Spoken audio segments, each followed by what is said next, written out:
Kāpēc māja vispār jānodod eksploatācijā? Tā taču ir pabeigta. Jūsu mājā ir viss nepieciešamais mierīgai ikdienas dzīvei, taču kādu dienu jūs saņemat lielu nekustamā īpašuma nodokļu rēķinu un esat nepatīkami pārsteigts. Kāpēc? Par ko jāmaksā? Palielināts nodoklis piemērots tāpēc, ka jūsu māja nav nodota eksploatācijā un jums ir beidzies būvatļaujas derīguma termiņš. Sakārtojot īpašuma dokumentus, pirmkārt, jums nebūs jāuztraucās par sodiem, otrkārt, celsies jūsu īpašuma vērtība, treškārt, būs vieglāk pārdot vai pārrakstīt īpašumu, ceturtkārt, nebūs sarežģījumu darījumos ar banku, piektkārt, uzlabosies miega kvalitāte un tas ir pats galvenais. Bet tas nav viss, draugi. Lai uzzinātu vairāk, piesakies konsultācijai.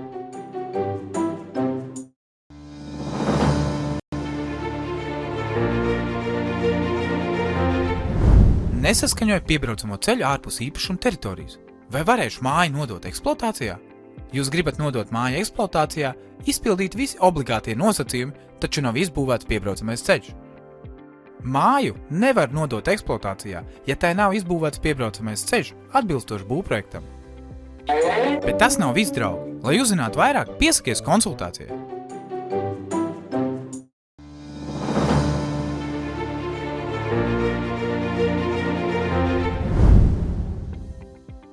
Pārsniedz atļautu abūves augstumu. Vai varēšu nodot māju eksploatācijā? Veicot mērījumus, konstatēts, ka pārsniedz atļautais abūves augstums. Ko darīt? Ja nevarēsiet pamatot un ar būvvaldi saskaņot būvprojekta izmaiņas, kā arī saņemt visus pārējos saskaņojumus, piemēram, kaimiņu saskaņojums, inženieru saskaņojums un tam līdzīgi, māju nodot eksploatācijā nevarēsiet. Bet tas nav viss, draugi. Lai uzzinātu vairāk, piesakies konsultācijai.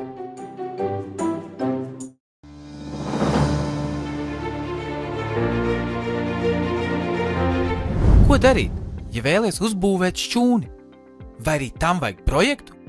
Šķūņa būvniecības saskaņošanas prasības var atšķirties dažādās būvvaldēs atkarībā no tā izmēra un funkcijas. Šķūnis noteikti būs jāuzrāda gan ģenerāla plānā, gan arhitektūras sadaļā. Bet tas nav viss, draugi. Lai uzzinātu vairāk, piesakies konsultācijai.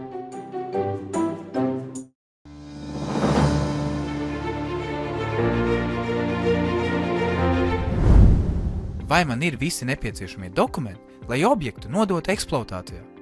Tev būs nepieciešams būvprojekts, būvatļauja, kadastrālās uzmērīšanas lieta, tehnisko noteikumu izdevēja atzinumi, elektroinstalācijas pārbaudes dokumentācija un skursteņslauķu akts. Bet tas nav viss, draugi. Lai uzzinātu vairāk, piesakies konsultācijai.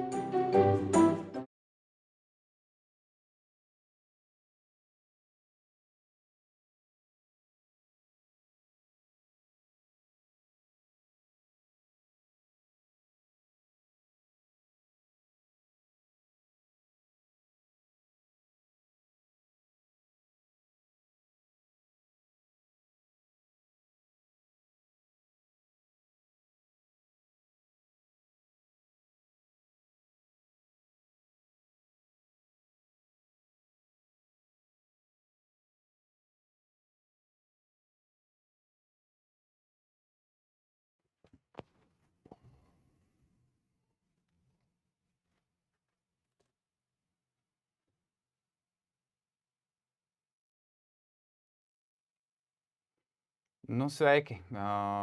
Kārtējo reizi arhitektūra un nauda ir tiešraidē. Šodien pie mums ciemos Andris Bišmeisters. Labs vakars. Un arī sveiki tiem, kas skatīsies vēlāk.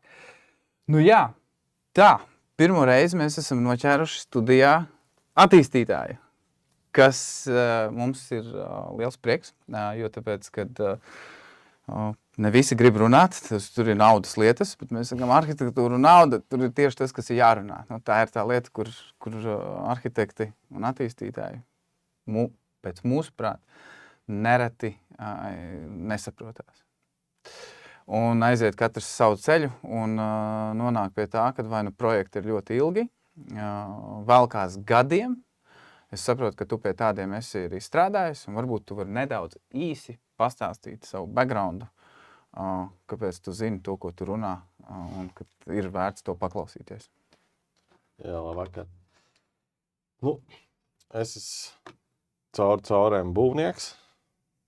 RTU pabeidzis, strādājis būvniecībā no 2. kursa. Sāku vispār no vidusskolas ceļu būvē, bet sapratu, ka savas vasaras negribu izniekot un domāju, ka būvniecībā ir tā kā brīvāk. Un tad pabeidzu RTU, strādāju Mērkā, 18 gadus nostrādāju Mērkā, no tehniķa, kas kārtoja rasējumus, līdz darbvadītāju palīgam, darbvadītājs, būvlaukuma vadītājs, projektu vadītājs, projektu direktora vietnieks, celtniecības direktora vietnieks, celtniecības direktors un uzņēmuma vadītājs. Biju Mērkā kā valdes loceklis vienīgais, biju no Covida līdz 2024. gada sākumam. Okay. Un tad beigās esmu uzņēmējs, attīstītājs, kā es pats smējos, sagādnieks, apkopējs, darbvadītājs, sekretāri, visu daru. Mums ir tāds startups, kurā mēs darbojamies. Tas ir Angen. Bišķīt, tūlītās parādīsim, kas tas ir. Bet jā, es saprotu, tad īsi, tu izaugi Mērkā no praktiski 2. kursa studenta līdz uzņēmumu vadītājiem. Jā. Tātad tas ir izdarāms. Tas ir izdarāms. Un būvnieki vai tādi praktiķi, kas ir tā kā loģisko domāšanu, tie arī manā uzskatā ir viena no labākajiem uzņēmumu vadītājiem. Okay. Un tad sanāk, tad ir 2024. Ja? Nu jā, tagad 25, 26, 24. beigām, 25. Parādam ekrānu. 25. gadā, nu jā, 24, 25, jā, 24. gada sākumā man bija iespēja pievienoties un būt par partneri vienādās daļās 100% Latvijas kapitāla uzņēmumam Angen un paralēli radījām arī Angen Bau, jo to vēlētošiem pastāstīšu, kāpēc vajag pašam būvēt un attīstīt. Okay. Jā, bet skaties, šreiz tas noved pie mana nākamā jautājuma, jo ļoti glīta māja. Saprotu, ka tikko aizklausies teici, ka esat saņēmuši arī balvu. Jā, būvniecības gada balvu par 2025. gadu par nodotiem eksploatācijā projektiem dzīvojamo māju kategorijā nevis vakar, bet otrdien saņēmām pirmo vietu par Mūnas pirmo kārtu. Ok, super. Bet jā, atgriežamies atstājot Igauņus atstājot aiz muguras. Okay. Invego un kas tu vēl bija? Un Hepsors. Okay. Nesen bijām ciemos pie Invego, sociālos tīklos var redzēt. Pazīst, jā. Bet, jūs esat latviešu kompānija, tātad pilnībā. Tas nozīmē, ka ir forši. Par sevi pastāstīji. Kas ir bijis lielākais izaicinājums? Bez tā, ka tu tagad esi 100% pats atbildīgs par to, kāds ir jūsu mērķis. Tieši pēc tā, kad es aizgāju no Mērka. Vai arī pirms, kaut kādā kāds lielākais izaicinājums? Jā, kāds ir bijis lielākais izaicinājums? Nezinu, lielākais izaicinājums bija viennozīmīgi manā karjerā, ka es kļuvu par uzņēmumu vadītāju, un pēc 2 nedēļām sākās Covid Latvijā. Okay. Tu esi ielikts amatā, un principā visi objekti būvniecības jātaisa ciet. Jo, Itālijā visi mirst, okay. Eiropā visi mirst, Covids, tur neviens nezina, objektus jātaisa ciet, būvniecība nebūs, vai pasūtītājiem būs nauda. Man bija jāizdomā, kā saglabāt uzņēmumu. Mēs sataisījām nedēļas grafikus, kā mēs kuram maksājām, pie nosacījuma, ja mums pasūtītāji pārtrauc maksāt. Un mēs tur tā kā apturēt darbus mums neviens neļāva. Tajā brīdī mums gāja Lidl loģistikas centrs, Piņķu koledži, Ekstupirī. Pašiem gāja rūpniecības ielas projekts, kur savu dzīvokļu, un viss arī tur bija tāda pat panika, vai dzīvokļu pircēji spēs samaksāt. Vispārējais tev bija krīzes menedžments vienu dienu, visu laiku bija jāplāno, lai tu varētu. Mans galvenais mērķis bija, lai es varētu 3 mēnešus un būtu tik daudz nauda kontā uzņēmumu Mērka. lai es varētu 3 mēnešus samaksāt darbiniekiem algas. Es biju tā kā, rēķinājis, ka es apušiem varbūt kaut ko nesamaksāšu, no pasūtiem naudu nesaņems, bet tā, lai būtu darbinieki, kas nāk uz darbu un saņemtu algu, tā mums bija sakārtots. Bet tas bija tā, ka praktiski tu ieliki tevi amatā un tu esi uzreiz uz pilnīgā okeānā. Ja? Plus jāslēdz bija kaut kāds vēl līgums, konkurss gāja šausmīgi lieli, jo tas bija tas periods, kad nāca iekšā Verde, Elementāls, tādi objekti, ja, kur mēs piedalījāmies konkursos, cīnījāmies, braukājām uz Lietuvu, turp, šurp, un pēkšņi atnāk Covid, jau jāslēdz līgums bija. Tā kā, tas bija tāds laiks, kur tev visā tajā bija, kad nevis tu kā uzņēmuma vadītājs, kur tev māca visu un stāstu, lasa gudras grāmatas, kā jāplāno stratēģiju, jāliek 3 gadu plāns un cik dzīvokļus uzbūvēs, cik pārdos, kur objektu ņemsim, ko nē. Tev vienā dienā viss nogriežas. Un tu esi apsolījis uzņēmuma vadībai, padomē īpašniekiem, ka tu izpildīsi, tur sasniegs 60 miljonus, pēc vēl vienu gadu 80 miljonus.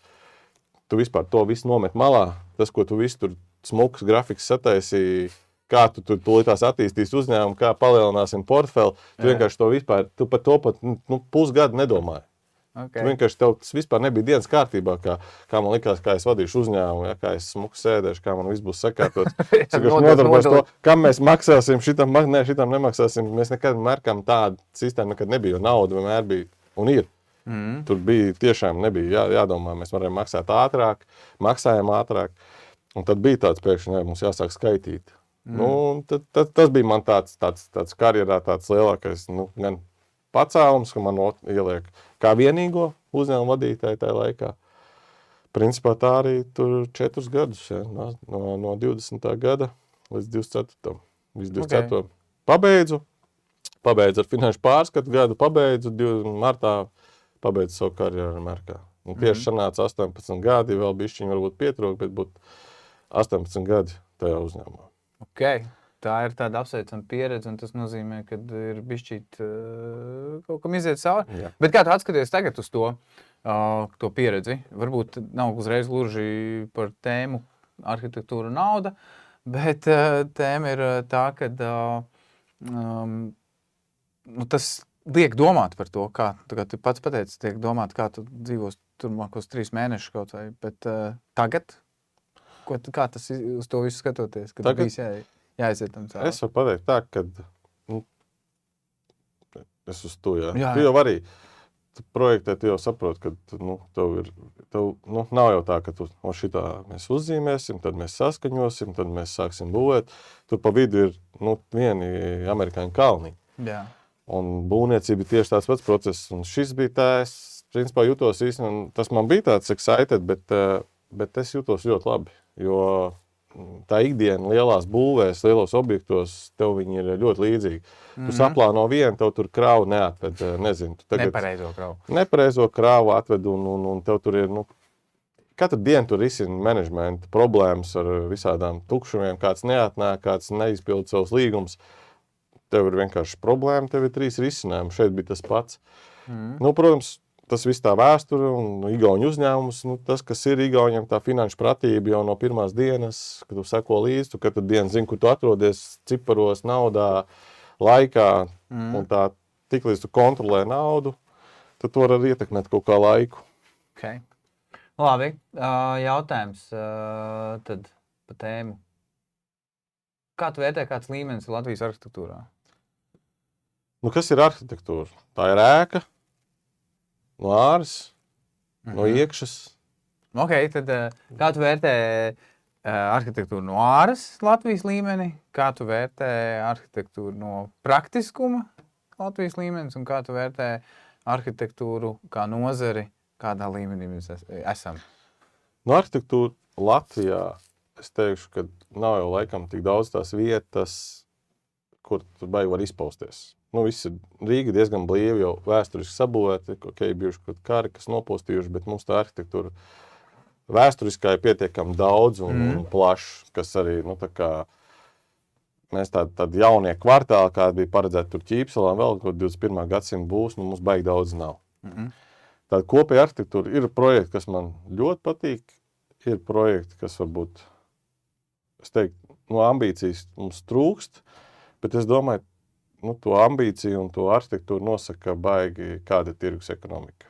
Ja tur viss kūsā un iet tā kā viļņā, ka viņi visu uz to eiforiju, tad tur pasūtīties arī to naudu, viņš ir gatavs dārgāk ieguldīties, viņš zina, ka viss paliks dārgāks, šodien tas ir lētāk nekā būvēt rītdien. Pārsvarā lieši lietuvieši, kas Latvijā kaut ko attīsta, viņi iet ar pilnu gāzi. Viņi taisa arhitektūru, un pēc tam lēnām īres cenas ceļ. Bet viņi sāka to, kad ir smuka bilde, un tā māja, tur redz, ka tur ir ieinvestēts, tur ir kaut kas vairāk nekā taisnas sienas. Paskatoties arī to jūsējo projektu, arī šeit ir tā mūna, un viss noteikti dabūja balvu, ne jau tāpēc, ka viņa bija garlaicīgākā arhitektūra, viņa dabūja šo te balvu, tāpēc, ka ir tur tā arhitektūra šī gadījumā. Šeit ir arī bišķiņi inženierim jābūt, lai to visu uzbūvētu. Nekās vienkārši dzīvokļu māja, bet tie savietotie jumti, kas ir tur trīsstūrīši visi savā starpā, tur ir bišķiņi tā kā jāņemās ar skārdu. Rūme, bija arhitekti. Jā, Rūma arhitekti, kas viņi ir atkal. Man kā attīstītājiem, protams, arhitektūra nav tikai fasāde, man ir, no iekšas uz āru, inside out, es projektēju. Aha. Man pa lielam ir svarīgi, lai tas katrs iedzīvotājs, kurš patērētājs būtu, viņam būtu forši dzīvot. Ja viņš ir maziņš, tad viņš ir dzīvoklis, kvadratūrā, tad viņš ir izplānos tā, lai ērti. Un tad reizēm ietekmējās arī āri. Un ja tos abus var apvienot, tad ir gada balva. Mērkam bija Rūpniecības ielā tāds projekts, arī Rūme taisīja. Ir bijis arī citi. Rūme. Kur ir kreisā pusē, jā. Rūmē ir labi. Tas ir arī tāpēc, jūs noteikti aizgājāt tālāk uz viņiem. Viņi bija vispār to Mārpas projektu. Mans partneris viņš nopirka. Rūme jau tur bija vinnējusi arhitektūras konkursu tajā zemes gabalā ar konceptu. Un bija uzprojektēta pirmā kārta. Tas, ko mēs saglabājām, mēs fasādes, mēs tur bišķiņi varbūt kaut ko iekšā uzlabojām bet tā kā plānojumās mēs neko būtiski neiejaucamies. Otrā, trešā kārta, tas ir mūsu rokraksts, tur ir CLT jumta paneļi, CLT kāpnes, divstāvīgi dzīvokļi, katrā mājā 13. Pirms tam mums bija tikai 3. Tā kā mums ir tur, mēs esam savu roku ielikuši. Bet tad mans nākamais jautājums ir, kāda ir arhitekta loma attīstītāja komandā? Zin kā, kāds tu esi attīstītājs? Piemēram, Bonavai noteikti ir citādāk standarti, citādāk rāmi. Tas, kas man patīk, tad tev ir jābūt tai formai. Ir jābūt cilvēks, pirmkārt, viņš atnāk, viņam iepatīkās, viņš pērk ar acīm. Tas jebkur, tāpat kā tu īrē to ofisu savu, tev arī pirmais ir tas, mums vēl Latvijā nav jācīnās baigi, lai tas ofis būtu nezinu kāds, lai tu to darbinieku dabūtu, jo Latvijā darbiniekam, cik pētījumi rāda un manā pieredzē, viņam ir svarīga tā komanda, kurā viņš strādā un vadītājs. Ar kuriem ikdienā, ja viņš tur nestrādās dēļ tā, ka baigi foršais ofis, jo Covids parādīja, tur liela daļa gatava strādāt ārpusē. Un atgriezās tikai tie uz darbu, kur bija normāls un sakarīgs vadītājs. Ja vadītājs bija tāds pa pusē vadītājs, kurš gribēja būt, pārcenšās, tad tie darbinieki baigi nerāvas uz darbu. Un tāpēc man ir svarīgi, tādos objektos, protams, vieta. Es nevaru tagad, piemēram, tur paņemt Jelgavu, mums būs nākušais projekts Jelgavā. Mums ir viss nosaukums izdomāts, viss, mēs tur marta beigās nāksim ārā un rādīsim. Tad tur es nevaru izpausties un tā kā to arhitektūru. Jo arhitektūra, protams, prasa naudu. To visu zinu. Ja tu gribi smuku fasādi, tad rēķinās tas pie tava kvadrātmetri, 200 eiro ir klāt. Un tad jautājums, vai Jelgavā pirks 200 eiro dārgāk? Dārgāk. Tikai tāpēc, ka arhitektūra. Tur būs, tas tev nosaka arī tas patērētājs. Tieši ļoti labi pārliec uz jautājumiem. Īpašums vajag pirkt vai īrēt? Ja var atļauties, vajag pirkt un izīrēt. Ja nevajag.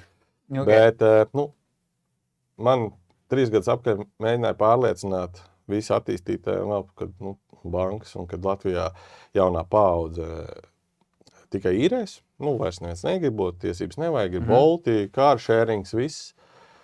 Bet es varu pateikt to, ka latvietiem ir iekšā saknēs, nezinu, varbūt ka 3 paudzēs jānomainās 3 paudzēm.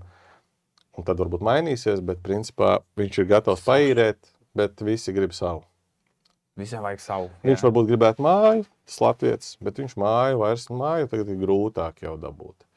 Dārgāk, zemes, vieta, visiem ir ambīcijas, bet vajag savu. Viņi varbūt vēlāk nobriest, bet viņi visi grib savu.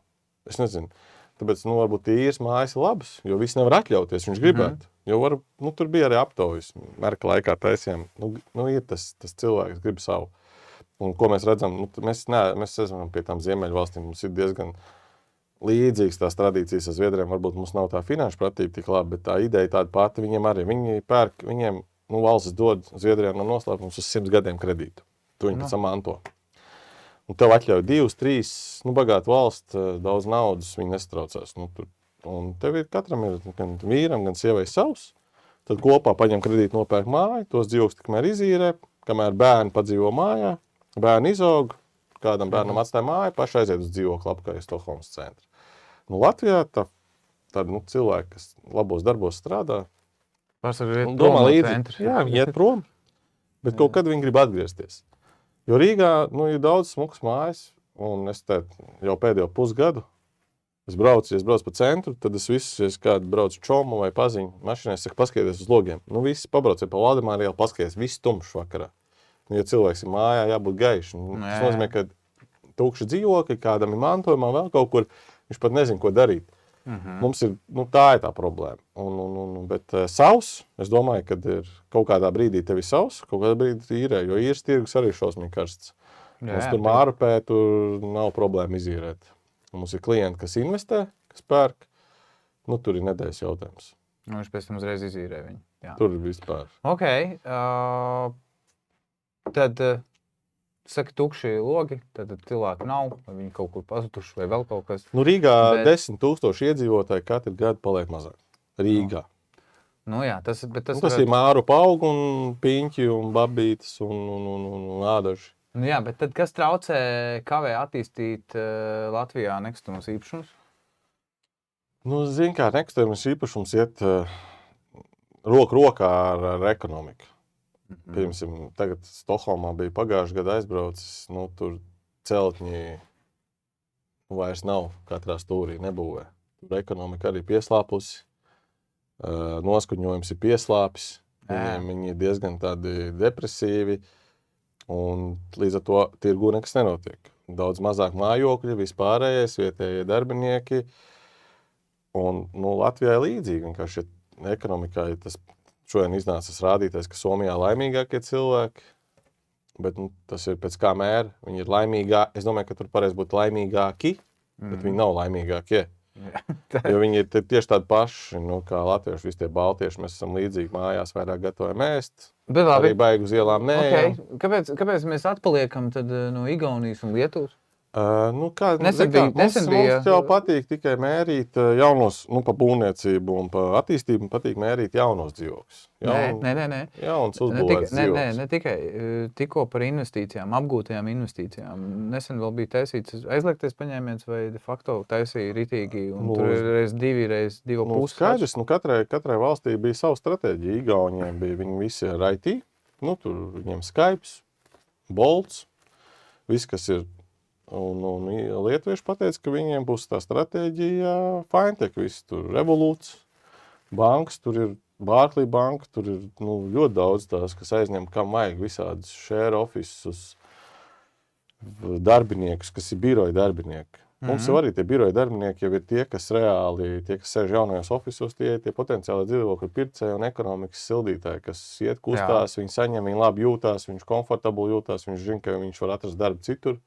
Viņš viegli dabūs citā birojā, viņam nav tā kā jāstraucās, un viņš līdz ar to iet un tērē naudu. Un otra lieta ir, kas traucē attīstību, tas ir, tiklīdz ir slikts tas noskaņojums, tad bankas baigi negrib finansēt, viņas arī pēc krīzes, lai stāst, ka mana paudze, tie, kas ir 40, kas piedzīvoja krīzi, tad bankās līdzīgi, viņi arī tā kā nav tik drosmīgi finansēt. Un tagad mēs redzam, kāpēc ir uzplaukums mājokļos. Un principā mēs redzam, kā bankas ir finansējuši. Visām ir pa 30-20% pieaudzis kredītos izsniegtais portfels. Nu, ja tev pieejams finansējums, jo tur nebija, tur pat Eiribor problēma. Viņi saka Eiribors, bet Eiribors pat nebija baigā problēma. Tur vairāk bija, ka Trumpa kaut kādas ziņas iznāca tā, mēs pilnīgi jutām, kā nenāk dzīvoklis skatīties. Tas bija lielākais ģeopolitika. Tieši tāds vairāk, ja? Jā, bet tagad visi noguruši un visiem jau, ko tas Trumps tur runā, neviens tur vairs neņem, nāk tāpatās, saule uzspīd, visi ir forši.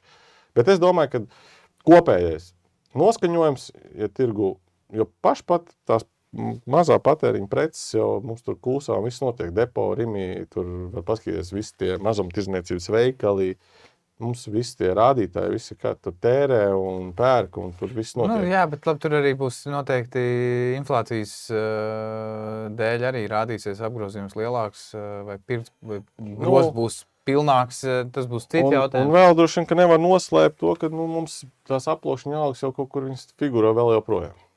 Jo tas īres tirgus ir, tāpēc mums ir labs. Jo tur var droši vien skaidrā maksāt. Kad kaut kādi tie, kas nav attīstītē, bet tie, kas ir individuāli kaut kā esošie jau dzīvokļa produkts, dzīvoklis jau jauns, viss gribētu vienkārši. Ir esošie, kurus pārtais pielāgo dažādi tie ceļi, kā tu tiec pie savu īpašumu. Mums jau nav tā, ka mums būtu mazāk darījumu. Mums ir šausmīgi, mums darījumu pat ir vairāk Latvijā nekā Lietuvā un Igaunijā. Vienkārši mums ir otrreizējais tirgus un nenormāli traks.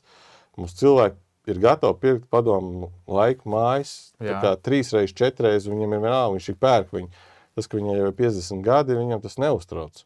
Un tie darījumi mums notiek, mums ir darījuma aktivitāte ir šausmīgi. Bet tas ekonomika nesilda, ka tu 2 reizes jau pārdod vienu to pašu. Tur, nezinu, kāds mammas dzīvokli iekreditē vai pārdod, nopērk mašīnu, tas baigi ekonomika nesilda. Bet piemēram, tādu pašvaldību līmenī, Mārupi ir, pieņemsim, tur 27. gadā, man liekas, viņi ir iekšzemes koprodukts, kā Mārupis, uz vienu iedzīvotāju bija pie 40,000, kas ir labākais rādītājs vispār Baltijā. Tā kā mums ir labi piemēri un mums viss kārtībā. Vienkārši Rīga vēsturiski bija metropola, jo bija vairāk par 1 miljonu iedzīvotājiem. Kas nav vairāk sen jau? Tas jau sen nav, un līdz ar to viņi jau visi te dzīvoja. Priekš 1 miljonu jau te viss pietika. Tad iedomājies, ja mēs paskatāmies attīstības tirgu, kur būvē viss, tas arī viss ir Rīgā. Principā tie 2000 mājokļi gadā ir Rīga palielam. Tagad sākās reģioni, bankas sāk finansēt, vismaz skatās, ka varētu finansēt, jo tur arī cilvēki jau tagad var pēc Covid strādāt attālināt un diezgan labos darbos, un viņi 2 reizes, 3 reizes līdz Rīgai aizbrauc, un viss tur nav vairs atšķirība. Ierīko savu privāto biroju. Vai tu strādā Dānijā, piemēram, mums ar tādu klienti, kas viņam ir darbs Dānijā, bet viņš no Latvijas. Ir no Londonas. Tas viss pēc Covid mainījās, ar Londonu atļauju strādāt attālināt, tad brauc, kas ir Londona tur. 3 reizes dienā to var aizlidot. Partneri ir arī Londonā, tā kā tas ir skaidrs. Bet labi, kāpēc mums tad neizvēlās tie attīstītāji tik labi? Kāpēc viņi tad vienalga aiziet projām? Jo mums pašiem ir bijis tāda situācija, ka mēs zinām, kad atnāk attīstītājs, apzina tirgu, saprot, mēs nākamajā galvaspilsētā izkāpsim ārā. Zin kā, es droši vien, ka šodien nevarētu tā teikt. Ja mēs paskatāmies to pašu Invego, paskatāmies Jitu, paskatāmies Bono, visiem ambīcijas liels, tur liels skaits dzīvokļu būvniecībā. Tie ir daži spēlētāji tikai. Tādi paši spēlētāji ir, tie paši spēlētāji ir Lietuvā, tie paši spēlētāji Igaunijā. Lietuvā, ir Maximas grupas uzņēmums, kas tur arī veiksmīgi attīsta un darbojās. Tur tā peļņas marža Lietuvā ir tā kā pie 30% stabiliem. Un tev vēl nav jātaisa apdara. Jo katrs lietuvietis ir basketbola treneris un apdarnieks. Viņiem 10% jaunajos projektos tiek pabeigts ar galēju apdaru, pārējo viņi paši. Un viņiem vēl bija Lietuvā ļoti labi, viņi var ātrāk sadalīt dzīvokļos, jo viņi var, tiklīdz ir uztaisīts starpsienas, viņi var nodot eksploatācijā. Ar to domu, ka tu pēc tam nāc un dabūt investēcijas lietas viss, un pēc tam nāc un pats remontē. Vai no šī nebūtu, ko mums paņemt? Mums redzi, bet tur ir atkal otra problēma. Viņi tagad cīnās ar to, ka ir ļoti daudz ēna ekonomikā nauda, tie, kas ir visādas firmiņas, kas remontē. Principā, tur vajag, viņi vēl dod naudu kredītam patēriņam, lai tu varētu pabeigt remontu. Un tad tur tad labāk ir maksāt tādā ziņā ģenerālim, kurš visu pabeidz, kurš nomaksā nodokļus. Tas sanāk, katrai lietai visu laiku veidojas kaut kāda Nu jā, bet Lietuva ir, viņi mauc, viņiem viss sanāk, viņi ir noskaņojums, viss labs un viss notiek. Tev sveiciens no Edija Kupča. Paldies. Sveiki, Andri. Kā jums naftas cenas kāpums ietekmē būvniecību un projektu attīstību? Par cik mums Eiro 99. Mūna 1 un Mūna 2, Mūna 3 tieši iet finiša taisnē eksploatācijā, bet mēs teikt uzsākām rindmājas. Tur ir tagad logi, skārts, jumti, viss, vatis, viss. Tur katru dienu. Maina. 7% kaut klāt, vēl kaut kas. Jā. Bet tirgus, tas nozīmē atkal, tāpat bija iepriekš, pagājušajā gadā, kad arī Trumps tur izšāva joks. Arī brīdināja, ka šis gads viss sāksies. Trumps uztaisīja Eiropai visādas liekas jaunas nodokļus. Un principā ekonomikas plāni Vācija, Francija, visi rietumi Eiropā neizpildījās. Visiem prognozētās ražošanas jaudas vienkārši nokritās par 30%, iekšzemes koproduktu maz nerunāsim. Un visiem būvmateriāliem principā palika cenas iepriekšējā gada līmenī, 24. gada līmenī. Principā es otro kārtu pat būvmateriāla ziņā bija tieši tās pašas cenas kā 24. gadā. Okay. Un tagad bišķi jūtam, bet, zin kā, tas viss ir, tas nav ilgtermiņa jautājums. Iemācīsies, nezinu, būs nodokļu atlaides, vēl kaut kas, tur atrisinās. Es domāju, visvairāk jūt ceļinieki. Jā, viņiem vienkārši ir, tur man pazīstams ir arī būvnieks, diezgan jau liels ceļinieks, viņam ir 80-100 tūkstoši mēnesī, viņš maksā par degvielu. Tad viņš ietāmē, 100 tūkstoši, tas tagad ir 120 viņam. Tas ir 20%, tas ir būtiski. Tad nākuši mēnesi viņam būs 140 tāpat degviela, ko viņš tur izterē, tieši dīzeli. To, ko jau zemnieki tur teica, saka, bet tas mums būvniecībā vēl tik ļoti mēs nejūtam. Bet es domāju, tam ir kaut kāds īpatsvars, bet degvielā un vispār celtnieciskie darbi parasti tur nav tik būtiski ietekmi. Nē, skaidrs, ka ietekmēs tas, bet to redzēs, kad pats teicu, rollercoasters sanāk visu laiku, tas ir viena lieta. Bet labi. Ko domā par birokrātiju? Zin kā? Un būvvaldes iesaist projektos?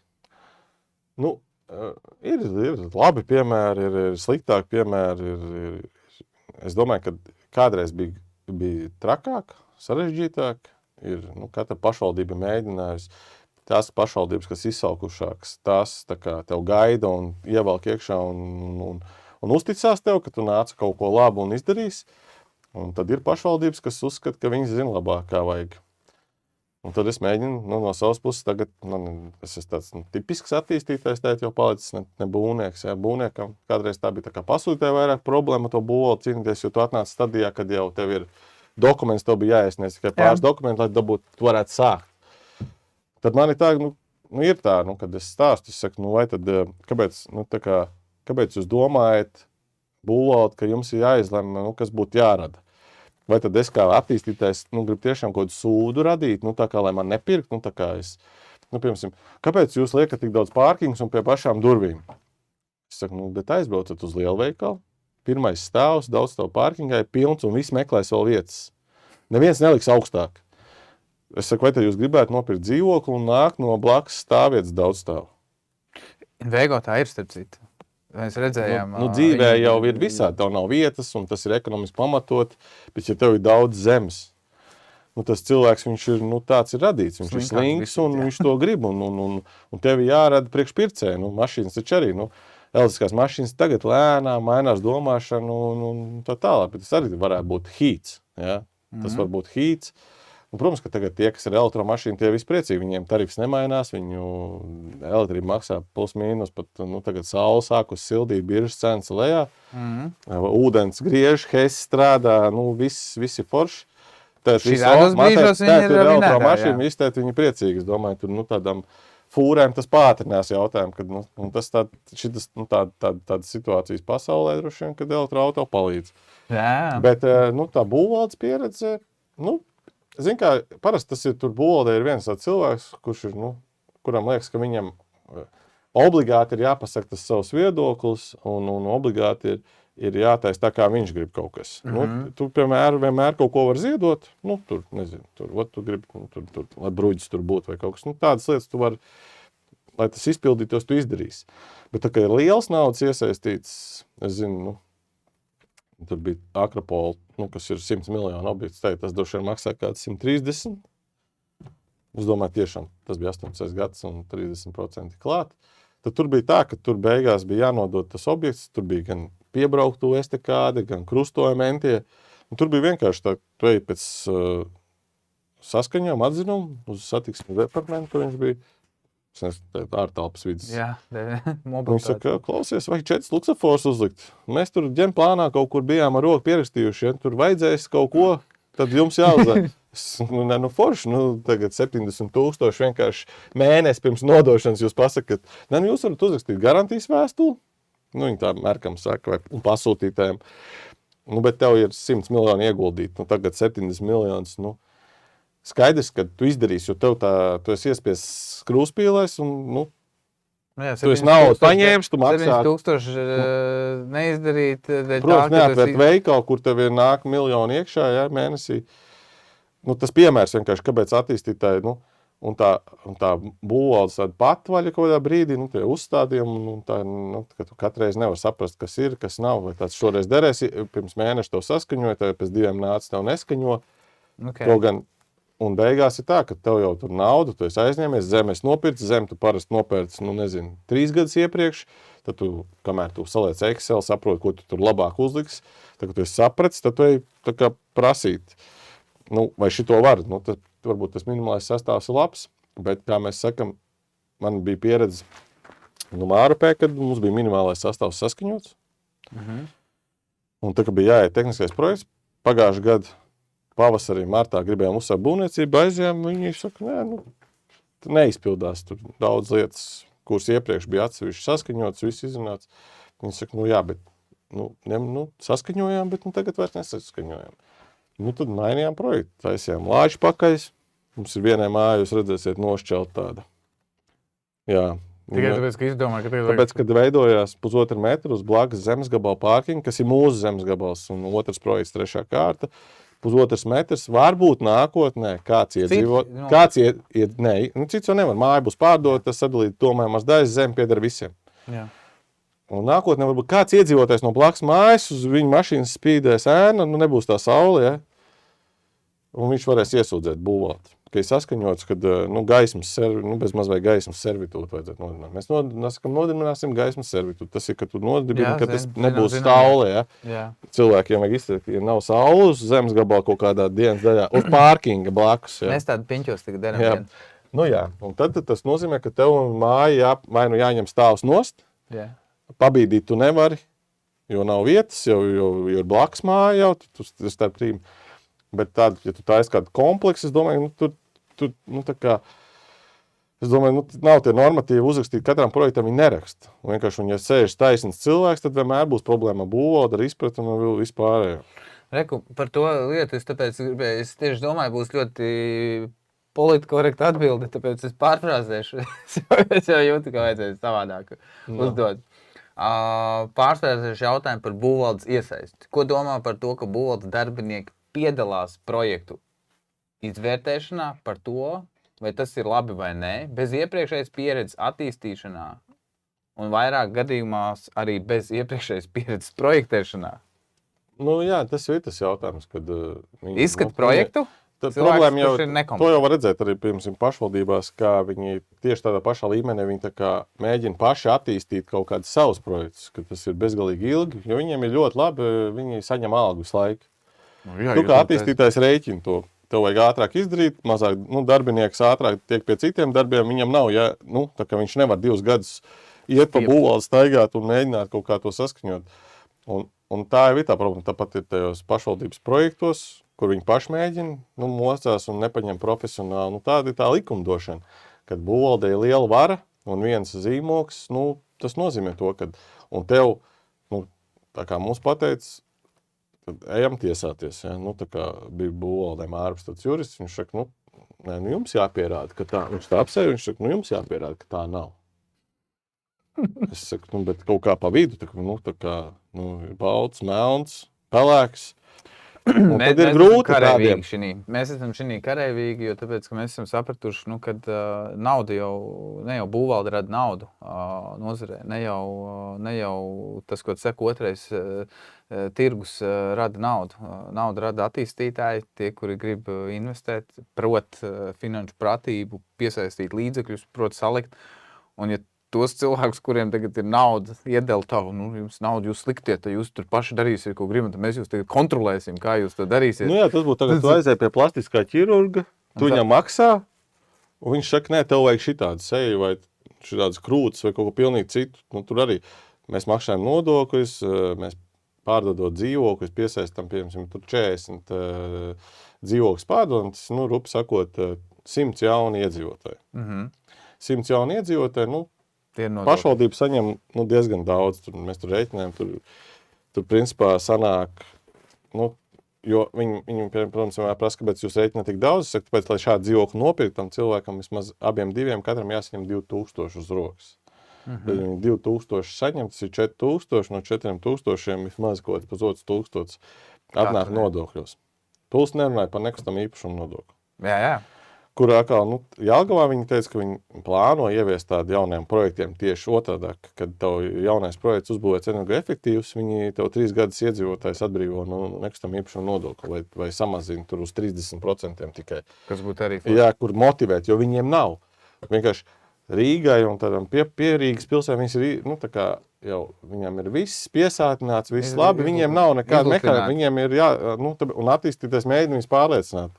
Okay. Un, ja tu pieeji pie viss pēc burta un tādas taisnības, jo vienmēr ir 2 likumi pretrunai, kaut kāds normatīvs, lokāli plānojums, un tad ir vēl kaut kāds lokāli plānojums pa ielām Mārupē, vēl, tu vienmēr var, un tad tu meklē, kur, tu tā sajūta dažreiz tāda, ka viņi, ja šitas neiet, tad vēl tur var kāds paņemt šito, ja, tā kā, viņiem jau kā taisnība, viņiem tās tiesvedības tur Mārupē ir visādas, ja. Kur viņi ir zaudējuši arī šo to, un tad viņi tā kā pieiet ar katru lietu, tā kā tev uz tiesu būtu jāiet. Es domāju, ka tu jau vairs neguldi, un tu jau saprātīgi vairs nespēji domāt, ja tu visu laiku domā, ka tev ieliks cietumā par to, ka tu esi kaut ko apstiprinājis. Ir viens piemērs ar to Ozolu Mārupē, ja? Tāpat kādreiz bija Zolitūda, ja? Jāmaina visu normatīvu, visu pie vienas kļūdas. Jā, bet pie vienas kļūdas jau nevar mainīt visu sistēmu. Ja tā būtu sistemātiski kļūdas un visu laiku kļūdītos un kokus zāģētu un cirstu, liels ozols un būvētu mājas klāt. No tiem ozoliem. Jā, bet tāds pats piemērs bija arī Viļņā, kur arī nogāza pa naktī ozolu centrā, kur neļāva ofis būvēt. Ja? Tur pateica, šitā nekad neatstāsim, dienas beigās, bet domājam variants, kā to izdarīt. Tev tas zemes gabals tur ir visādi veidi, kā tos kokus pārstādīt un vēl izdarīt. Viņi iestājās pozā un cieši visi. Jā, un tā poza ir tāda, jo mums vienkārši ir gadījums, lai saprastu par to attīstību, kāpēc ir mēs, kā iet tagad teritorijas attīstības, teritorijas izmantošanas un attīstības noteikumi, kāda ir, vai ne? Tieni, kur maina visu. Tagad iet vairākas redakcijas, mēs tur Ikšķilē. Mārupē arī. Pa visu Latviju tas ir Ogrē, Ikšķilē, visur, kur visi rajoni, kur notiekās, kur nav saskaņoti.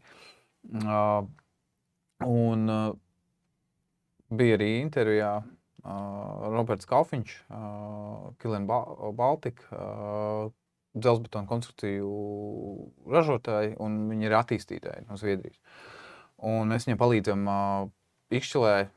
Tur jau bija pat raksts TV-netā no kartupeļu lauka pārvērst, tagad tur 12 stāvu abūvi, tur tagad trakums, ko tur darīs. Mēs tie esam, kas tur izdomājuši. Tas bija ambiciozs projekts. Jā, bet mēs to taktiski darījām. Skaidrs, ka nedelos tev, bet atstāt viensētu abūvi, kuram attīstītājiem ir loģiski to darīt. Tas ir, nepirks zemi, uz kā tu neko nevar būvēt. Un jau vēl tur bija izdarīts. Bet tur viss labi, tur notiek procesā un tur ir aiziets, bet tur pašvaldība arī nāk uz sarunu.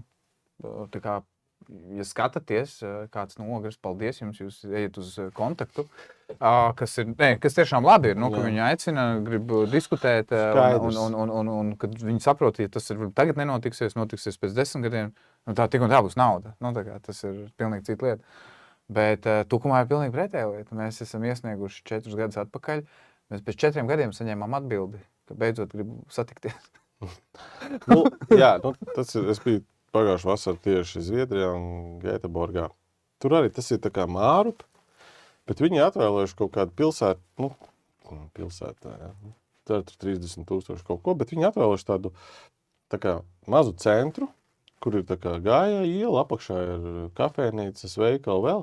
Bet tas ir kāds fragments tāds, kur tu atsveidzini to pilsētu. Mārup arī nodefinējusi, ka viņi ir tā kā guļama rajons, kur ir saurupmājas un tā tālāk. Bet vai tā pilsēta, bet Mārupē atkal visi brīvdienās brauc prom. Kur tu Mārupē, tur nav īsti ko tā kā darīt. Jā, tur ir nestaigās, nedarīs. Tur nav ko, tur tā kā izklaides iespējas nav tik daudz. Jā. Tad, ja attīstītājs spēja un viņš zina, ka to var izdarīt un var pārdot, vienmēr jau vislabākais ir kaut kāds miks. Kāpēc tagad visu viensērtās? Vai tagad visu loģistikas centros? Dažādība laika iet. 2000. gadā, protams, ka tas bija ok, jo privāta māja bija sapnis vispār. Pēc visiem padomu laikiem jau tad sākās. Tagad, kāpēc, man liekas, Mārupē, mēs viņu nodefinējām savu projektu pa Mārupas kluso centru, jo nav centra. Pat pašvaldībai tā māja ir pie topa veikala un nav pat tāds mums... Mārupē pat nav koncerts zāles, kur vēl kaut kāda estrāde, ja? Nav tāds. Nē, viņi ir izkliedēti, tur pilnībā. Tur un līdz ar to tev vajag kaut centru, un tur saplāno un ieliec. Bet tur ir atkal pretī cilvēki, kur, kad saka, nav pareizās izglītības, vēl kaut kas, doma, būvvalde. Būvvalde ir viens piemērs.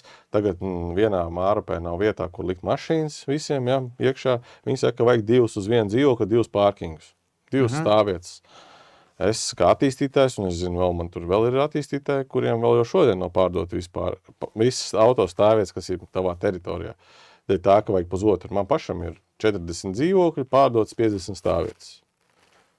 Pārējās stāv tukšas. Ko man viņam darīt? Un plus Latvijā likums, ja tu pārdod visas dzīvokļus, tev vairs nekas nepieder te projektē, tad tie pārkingi ir kā domājumās daļas un viss var pārējo sadalīt. Tev viņš nepieder, jo tu domājumu daļu nevar tev piederēt, ja tev tur nav īpašums. To groza, bet attīstītājiem tā ir problēma. Man arī. Man 10 pārkingi pirmā kārtā nav pārdot. Jā, un tas nozīmē, ka to būvvaldes darbinieks nesaprot. Jā. Viņam tas ir pilnīgi neskaidrs, kā tu tagad darīsi. Un tagad viņš nav aizgājis pat pakonsultējies ar juristu, ka tas īstenībā ir problēma reāli. Jo tas mazina tavu interesi ieguldīt tādā lietā. Tas maksā dārgāk, es uzbūvēju kaut ko, kas nevienam nav vajadzīgs par lielam. Un es zaudēju zaļo teritoriju, tā rēķina kaut kas cieši. Tev paliek mazāk, tu ieej vairāk pagalmā, tev visur ir tagad mašīnas, to, ko visi saka, ka negrib, ja? Un savukārt pretī tev ir normatīvs. Un tu atkal, es saku, vai tad es kā attīstītājs gribētu būvēt kaut ko, ko nepirkt? Priekš kam man būvēt dzīvoklis un nebūtu pārkings vai pa daudz? Tad man tie pārkingi jādāvina. Tad atkal, kāpēc mums ir tik daudz stāvvietas un nav zaļās teritorijas? Un tas trakākais ir, ka tur 1 vai 2 pasūdzās, un tā uzreiz uztais kā sistēmas problēma. Bet vienmēr būs arī, es vadot lielu uzņēmumu, vienmēr mēs, sporta spēles rīkojam, darba balvas, mēs pat aizjām feedback, kā patīk, kas ne. 30% vienmēr bija, ka nepatīk. Bet tu dēļ 30% nevar radīt to nepiemērotību, vai uz viņiem tagad tie 70 ar cietīs. Ja mazākumam tas ir ok, Rīgā tas ir ritīgi jūtams. Ar tiem ir jāstrādā, lai viņi tur paliktu 20%, bet vienmēr būs, būs tāds skaits cilvēkam dzīvē, vienkārši viņam nepatīk vienkārši. Jā, es varu pateikt vienkārši vienu piemēru. Mums vienkārši ir tāds, kur mēs taisījām konceptu, taisījām ideju. Būvvalde, jautājumu, ko es prasīju, kā patīk, ka iesaistās, mums izdeva minimālo būvatļauju ar nosacījumiem, kas normāli iztekā. Bet tikai viens no nosacījumiem bija ļoti interesants. Jāizstrādā ir 3 dažādi varianti fasādēm. Tad es no sākuma nevaru saprāt, ko mūsu arhitekts darīs, jo tāpēc, ka tad jau praktiski būvvalde projektē. Bet tur vēl bija otra lieta, kad tā bija sporta būve, un sporta būvēji kāds, kas arī nemāk kalkulātoru un vispārējo, sataisījis bija noteikums, ka vajag konkrētu skaitu automašīnu. Tieši gadījums. Ok, sporta būve, ja tu tur strādā pēc darba, aizbrauks ar mašīnu, bet, lai tas interesantāk, tenis centrs tas ir.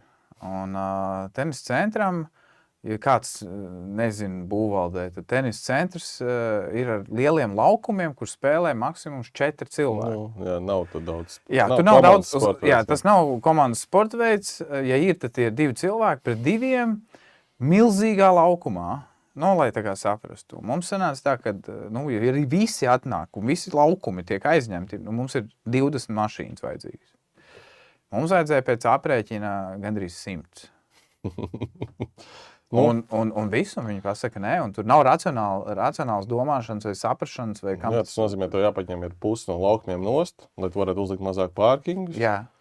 Un labāk, lai stāv mašīnas, nekā cilvēks spēlē. Nu jā, šis ļoti labs piemērs, jo viegli parādīt, pastāstīt. Jā. Bet viņiem tas neinteresē. Neinteresē, tas, tā jau ir tas normatīvs, visur uzrakstīts, un ja cilvēks ir burta kalps, viņš tā kā satraucās, viņam arī nav pateicis, ka viņš drīkst tā kā plus mīnus. Un tā ir mūsu tā problēma, ka mēs vienmēr mēģinamies uzrakstīt precīzi. Tagad uzrakstīsim precīzi, ko šeit vajag darīt. Nemāk uzņemties atbildību, jo baidās, kad būs tā kā saka. Un tad ir tas, ejiet uz ekonomikas ministriju. Ekonomikas ministrija vienmēr atbild tā, viņi saka, tas ir tā kā jūs lēmums, jūs varat gan tā. Mēs rakstam tā kā vispārīgi tos likumus. Bet konkrētām lietām jūs izvērtēt, vai tai vietā tas der, vai var te pārkings, reku funkcija, tur nebūs. Kāda jēga stāv tukšs vai ne? Tā ir tāda, bet tas, es domāju, tas ir izglītības jautājums, tas ir birokrātijas jautājums. Mums jau visas lietas ir, tāpat viss ir baigi labs, digitāla lieta, bet mums nav pareizi sakārtot sistēmu par sekto darba aktiem un izpildu dokumentāciju. Ja? Kad katrs metrs, ko tu iegūti, ir sektais darbs, tad tev tur ir atbildījies būt ar vadītājs, es arī esmu, man ir certifikāts. Es sēžu vienkārši un ķeksēju formā, lai iekšā ķeksēju, saskaņots. Tātad jaunā sistēma ir labāk, tur ir mazāk, bet principā, ja to organizētu savādāk, izbūvē, pirmo stāvu starpsienas, viens akts. Ar visiem tīkliem viss. Papīra formātā tā arī bija. Jā, bet tas bija un tad sākās. Ir viena objektā tāds būvzrauks, tas saka, nē, vai pa katru kārtu, pa katru profilu, viss tas ir sekts, es neko neredzēju. Dienas beigās, tāpēc kā mēs eju skolā, mācos un uzņemos atbildību, kārtoju certifikātu. Tas tā kā dakterim būtu iedomājies, viņš taisa operāciju, viņam tagad ieliku asinsot parakstās viss. Vai es aizšuju ciet un pasaku darīts, tur arī tas pats ir būvē. Un mēs radām visu laiku iespējas, tas bija arī pašvaldības visos projektos, kur valsts, kur es objektā varēju pa 20 miljoniem mērkā būt komandā 4 cilvēki. Bija objekts Salaspilī Bēndās, kas bija, objekts pa 6 miljoniem, kur man vajadzēja 10 cilvēkus. Tikai lai atbildētu uz visiem jautājumiem, un rakstīt, jā, un aktus, un vēl. Un tas nav, tas arī, tas pats būvvaldei. Katra būvvalde savādāk ir labi piemēri, Liepājas būvvalde, kur ir ieinteresēta pašvaldība un radoši. Tur vienmēr var atrast risinājumus, viņi izdomās. Ja mēs pieminējamies pašvaldību un šo salīdzinājumu, tad Merks būvēja pašvaldības objektus, tas nozīmē atskaitījās. Kā vērtē, kā ģenerāla uzņēmēji norēķinās ar apakšniekiem? Tā prakse. Latvijā. Kādreiz bija, kad bija tie no 90 gadiem, no 2000 gadiem lielie uzņēmumi, tad bija tā apakšu uzņēmēja kultūra nebija baigi labā, bet Mērkā bija tieši tā ir vispār skandināvu kultūra. Viņi to ir izstrādājuši, ka, pat cik tev nevar nodrošināt visiem darbiniekiem visu laiku, tev 1000 darbinieku, tev objekti var būt pa 100 miljoniem, pa 200 un pēkšņi pa 60. Un tad ir labāk, ka tev ir speciālists, kas strādā konkrēti, liek jumtu, kanalizāciju, tad viņš var, visu kaut kur pastrādāt. Viņam ir laba pieredze, viņš var, visu laiku būt apritē, un tā kā tev vajag, tu paņem. Ja tev, tā kā Mērkam bija pēkšņi 130 miljonu apgrozījums, ja tev ir Akropola, Alfa, Z-torņi, un tagad tu viss pamēģini izdomāt, kā savākt darbiniekus objektos. Tas nav reāli. Un tās ir tās tirgus svārstības. Mums jau nav tā, ka privātie tagad neko nedara, tā valstī it kā vajadzētu darīt. Ja? Valsts cer, tagad viss dārgi, mums nevien budžeti neizpildās, neko nedaram. Tagad privātie sākuši dzīvokļus būvēt, tagad valsts cer, tagad mēs laižam savus konkursus ārā. Tas ir pilnīgs vajadzības. Cenas aug, viss aug, ja? Tā kā darba spēks jau paliek mazāk. Jo pa lielam jau to ekonomiku, būvniecības to sektoru aizpildīja ļoti daudz Real Baltica visādas infrastruktūras, apjoms, ka parāda. Ok, tu labi pateici, bet es par to, kā vēl bišķīt par savstarpējo norēķināšanās kārtību. Neko bija Termovaits uzrakstījis par to, kā notiekās slimnīcā. Bet labi, protams, ir ģenerālis, iet uz maksātnespēju, skaidrs, tur kāds cietīs. Jautājums ir, kāpēc viņš iet uz maksātnespēju? Tur droši vien Stradiņos tur arī bija. Tas objekts tur jau tika mocīts ļoti ilgi, tu skaidrs, ka tur kāds cietīs. Bet tas ir, principā, jau ir daļa jāuzņemās pasūtītājiem vienmēr. Tam lielajiem pasūtītājiem. Ģenerālis jau ir ar pa vidu. Jā. Ja viņš nedabū, ir kaut kāda es teicu, mērkam bija uzkrāts kaut kāds tauku slānis, ja, ko varēja, bet ja tev tas nav, tev jau nav fiziski, būvniekam jau pa lielam nekas nav, viņš ir ģenerāla uzņēmējs principā strādā pasūtīja naudu, savs kapitāls, pēļņas tur pēdējos gados, tur viss redzēja 3-4%, tā nav pēļņa, ar kur tu vari guldīt attīstībā, par ko runā Eiropā, lielie uzņēmumi, tie, kas virza visus priekš, viņi iegulda, tur IT visādos tur savu brīvos līdzekļus, bet tev tie brīvie līdzekļi nav, tad lielai daļai ir Excels kaut kāds, tāds budžeta programmas arī nav, bet ir Igauņi izstrādājuši tādu balvais, kur tu vari visu objektu likt iekšā. Un tie apakšuzņēmēji, es teikšu tā, ka tā kultūra ir uzlabojusies, jo mēs jau redzam, ka diezgan stabili apakšuzņēmēji nav tā, ka tā bankrotētu. Viņi arī diezgan viņi ir labi kapitalizēti, viņi ir diezgan prātīgi palikuši, es domāju, un bija kaut kāds brīdis, kad cēlās tās cenas dēļ tā kara, kad viss tur, Covid karš, viss tur kopā tur bija materiāla cenas, ka tur daudz neizturēja to starpību. Tur bija noslēgt līgumu, bija jāpabeidz piegādātāji cēla cenas. Preses nams, kur pasūtītājs nesaprata to, ka dažreiz ir vērts, tev jāskatās objektīvi, tu nevar. Mums bija Mērkā NATO projekts, tad es viņiem arī teicu, viņi NATO saka, mēs nekad sadārdzinājumus nekompensējam. Es saku, bet jūs taču tankos ar tanki, mašīnas, bruņmašīnas, degvielu uzkāpa tur pat 30 centiem, to viss ir aizmirsuši, bet arī uzkāpa. Es saku, jūs taču arī, tā kā iepirkums degvielā, viss, kāda man inflācijas indeks, ko man pierādīt, ja tur zini, ka pusgadu apakaļ maksāja tik €20 un tagad €50. Visam pieaug cenas, jūs to labi zinat. Bet, kāpēc jūs to gribat noslēpt? Tas bija cements, betons un visam arī, visas piegādes. Tur nokompensē, bet un apakšuzņēmējiem bieži vien nenokompensē. Bet es teikšu, ka tā kultūra ir stipri uzlabojusies, jo daudz apakšuzņēmēji, kas kādreiz bija apakšuzņēmēji manā vadītajā uzņēmumā Mērkā, tie kļuvuši jau daļa par ģenerāļiem. Viņi ir ģenerāļi, tur jau ir tāda Aimas, kas kādreiz bija Mērkam apakšuzņēmēji, kas ir jau lielākie top 1. Un tikko noslēdz milzīgi līdzi. Tad tāda Anzāļa, ko varbūt neviens nezina, Prodevs bija kādreiz pasāds taisīja, tā ir liela, ir pamainies tas tirgus, un viņi jau arī, tiem apakšuzņēmējiem tu jau nevar tā nemaksāt. Jo viņi jau, tomēr jau daudz sapratuši, ka tas nav. Kādreiz bija tāds stils, tā kā es saņemšu, pasūtīju, es tev samaksāšu. Tā vairs nav. Es domāju, ka ir diezgan tā kultūra ir normāla, laba, un tāpēc apakšuzņēmēji strādā pie visiem. Viņi nav tā, ka kādreiz bija, es pie šitā neiešu. Tādas es vairs nedzirdu, vismaz manā. Un, protams, ir svarīgi tavu reputāciju vārds. Es aizgāju no Mērka, man tagad, tie apakšuzņēmēji mani zina. Angerns vai X vai B vai C, bet ir Andris Bišmeisters, un tas Latvijā strādā. Un tas pats ir kā attīstītājiem. Tevi zina, tevi vēro, tevi skatās tāda Angerna, ko tu dari. Tāpat, visiem ir, tu nevar tā kā šodienē tikai. Mēs esam maza valsts, tas darbības Es domāju, publiskajā sektorā to nesaprot. Privātajā sektorā to ļoti labi saprot. Es daudzreiz dzirdējis, arī tagad aizkadrā tu teici, tā kā tam pašam Mērkam bija interese samaksāt tiem apakšuzņēmējiem kaut vai no saviem līdzekļiem, bet labi, viņi bija iekrājuši kaut kādu kapitālu, ka tā var izdarīt, lai tas būtu. Un lielākā daļa tā arī darītu. Bet es domāju, ka publiskajā sektorā kropļo to tirgu ritīgi. Jo tāpēc, ka pirmkārt milzīgam uzņēmējai, tam pašam slimnīcai liek, ka uzbūvēt bez mazai pusi gatavu un tikai tad kaut ko maksāt, un tad atkal, tur izmaiņas, vēl kaut kas. Un tas sanāk tā, ka uzņēmējiem praktiski būvniekam ir jāiegulda savu līdzekļi.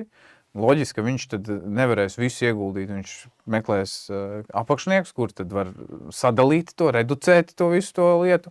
Un ja vēl pēc tam pasūtītājs izdomā, nē, mēs par to negribam kompensēt. Okay. Tu esi ieguldījis. Vācijā, principā, nav tāda baigie. Vācijā viss noteikti ar to privāto partnerību. Viss liels būs, viss lieli projekti, tāpēc, ka tad tā kā mums bija ķekavs aplicējuši, tur arī tas bija piemērs, ka tu atdod visu vienam, tu taču to izdarīja 3 gados. Un vispār bez sāpēm. Viss bija laikā, neviens naudu neprasīja klāt, tur arī visam aug cenas. kaut ko tur, kas pēc līguma pienācās indeksācijas, tas ir ok. Ko tu inflāciju nedabīgu 11, 12%, ja tev pēļņi ir 3-4%. Neviens to nevar nosekt, un nevienam nav tāds kapitāls, lai viņš tev piemaksātu. Viņš ir ieguldījis tehnikā, viss kaut kur liek, kaut ko dara. Bet, zin kā, tas tāds vienmēr bijis tāds jautājums. Es piedalījos kā mērka vadītājs ļoti daudzos iepirkumos. Un arī būvēju ļoti daudz pašvaldības objektus, jo tie bija viena no lielākajiem darba devējiem. Var skaidri pateikt, ka katrā pašvaldībā, katrā valsts iestādē ir savs, viņi saka, viņam it kā vienots līgums, būvniecības vēl, bet katram ir visi punkti izmainīti un princips, kā viņš strādā vienam. Un vēl, es teikšu, ka nav vienot noteikumu. Vienā tu nodod tā, vienā tu šitā, vienā tev neļauj aktēt. Kaut gan Stradiņos, es mērka laikā pats piedalījos tajā konkursā, tur bija punkts, kad katru mēnesi tev kā ģenerāla uzņēmējiem jāiedod atskaite no apakšniekiem, ka viņi ir apmierināti, ka viņi saņemuši naudu, un tad viņi maksā tev. Tāpēc es nezinu, kā varēja būt tāda situācija. Izmainīja noteikti. Tur bija līgumā tā pat iekšā. Es zinu, ka Polijā tas izteikti, tāpēc, ka tur daudz nāca turki. Polijā būvēt visu lielos ceļus, tiltus, kas viņiem visi infrastruktūra, un tad vietējiem nesamaksāja. Un tur bija tāda praksa, ka viņiem bija jādabū katru mēnesi atskaita, ka viņi visiem apakšuzņēmējiem vietējiem ir norēķinājušies, un tad viņi dabūja savu naudu. Šajā laba ideja, jo vienkārši man bija viens cits aicinājums, tā kā, piemēram, tikko pieminējām sākumā, kad piedalījos gada balvā, tur, un tas nozīmē, lai varētu piedalīties, tad jūs noteikti samaksājat pilnībā visiem, visi ir laimīgi, visi ir apmierināti un noteikti grib ar lielāko prieku gaida nākamo uzaicinājumu. Tā ir tāda, tas, kad tu savu māju būvē, tu negribi nevienam nesamaksāt, tu negribi to negatīvo. Man ir līdzīgi, tas, kas pie manī, es esmu taisnīgs, prasīgs, man termiņi svarīgi, jo mēs, principā, mūnu 10 mēnešos uzbūvējām. Un, ja tu visu pareizi plāno procesu, un darbu, jo to ātrāk uzbūvē nav noslēpums. Darbiniekiem pārsvarā maksā visiem pa stundām. Tā kā, jo to ātrāk tu izdari, tev kaut kāda nauda vismaz paliek pāri. Jā. Nē, tas ja tu dari gadu, tas tā kā bērnam. Ļoti ir daudz lietas objektā būvniecībā tādas, arī jūs zināt projektēšanai, pasaka, klausies, man ir vēl 2 nedēļas. Tu vari pastrādāt vairāk, tu vari piesaistīt vēl, tu vari 2 nedēļas ar sasprintu izdarīt, un tu vari arī mēnesi, un pusotru mēnesi. Un tā valsts iestāde viņai nekad nebūs tā, ka viņai vajag kaut ko darīt šodien, ātri. Visam jāņem formu. Izņemot, ja tie ir kaut kādi jocīgi un dīvaini iepirkumi. Es laiciņu atpakaļ, noteikti nebūs papētījis, mēs runājām par šo te Gaujas Nacionālo parku. Un tur bija tāda viena lieta, pateikšu, kad parādīt, tūlītās sapratīsim.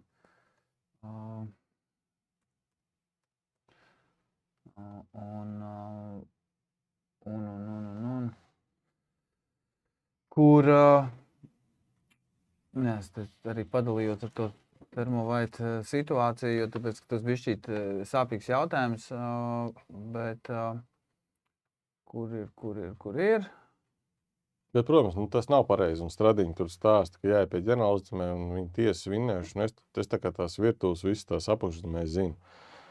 Un man tur arī bija pāris uzņēmēji, kas nebija saņēmuši, un es viņiem teicu, kā to var izdarīt, un viņi tur tā kā veiksmīgi tika ar vēl galā, bet skaidrs, ka no uzņēmuma, kurš tur maksā nespēju, neko nedabūs, un tur gan būtu. Es zinu, es domāju, ka tur jebkuram vienmēr pasūtījumi ir ieturēji un vispārējais.